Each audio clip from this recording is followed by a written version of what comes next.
Good day, ladies and gentlemen. Welcome to today's segment of Great Poets, Dead or Alive.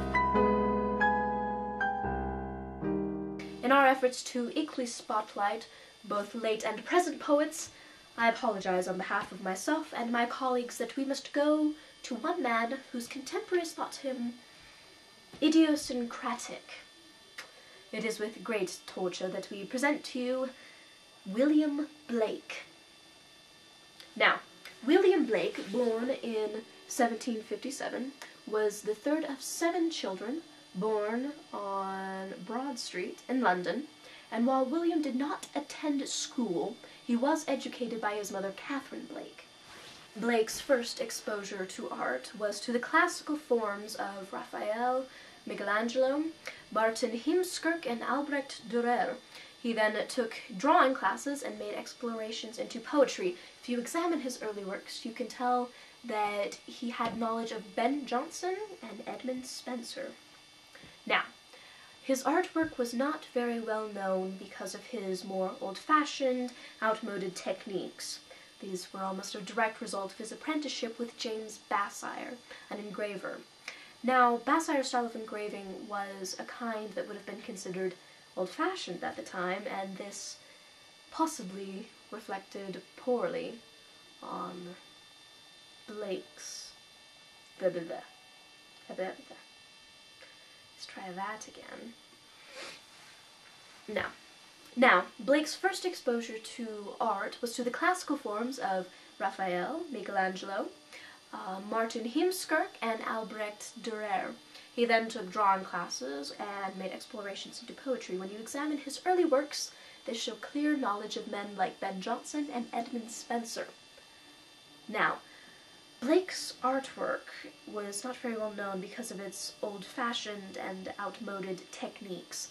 These were almost a direct result of his apprenticeship with a man named James Bassire, a professional engraver.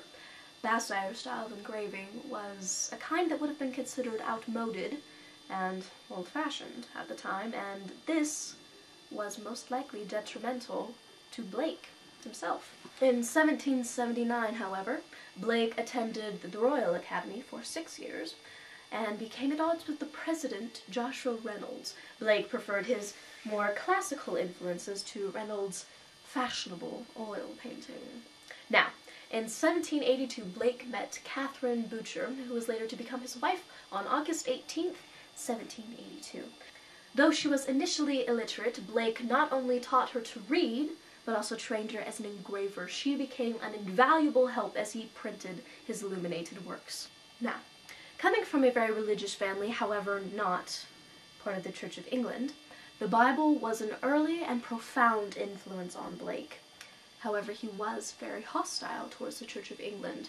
He also agreed with the ideals and ambitions of the French and American revolutions, but he was largely unrecognized due to his idiosyncrasies, but later held for his expressiveness and creativity, and also his philosophical and mythical undercurrents in his works. Now, his early works are more accessible in that they are more rebellious in nature against dogmatic or authoritarian organized religion. However, his later works contain private mythology with complex symbolism, and thus they are less published. After Blake's death in 1827, his wife, Catherine, then inherited all of his works. However, after her death in 1831, a man named Frederick Tatham then took over Blake's works. He then burned several works which he thought to be heretical or too politically radical, for the time at least.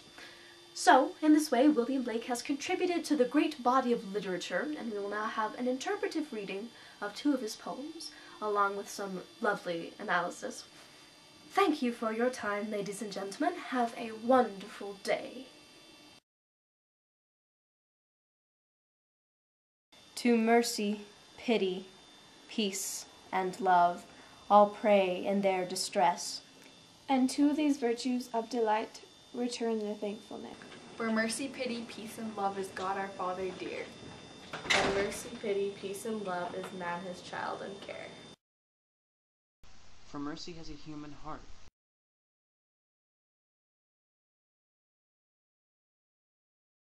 Pity a human face, and love the human form divine. And peace the human dress. Then every man of every clime that prays in his distress. Praise to the human form divine, love, mercy, pity, peace. And all must love the human form in heathen, Turk, or Jew. Where mercy, love, and pity dwell, their God is dwelling too.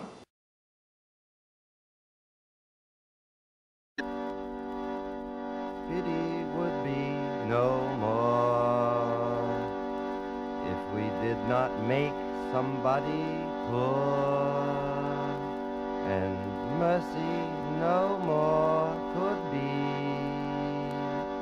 if all were as happy as we,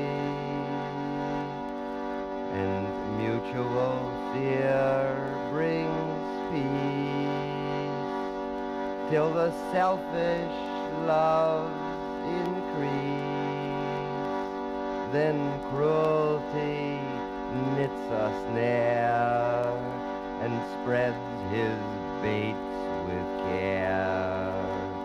He sits down with holy fears and waters the ground with tears. Then humility takes its root underneath his foot. Soon spreads the dismal shade of mystery over his head, and the caterpillar and fly feed on the mystery eye, and it bears the fruit of deceit, ruddy and sweet to eat, and the raven his nest has made in its thickest shade. The gods of the earth and sea sought through nature to find this tree, but their search was all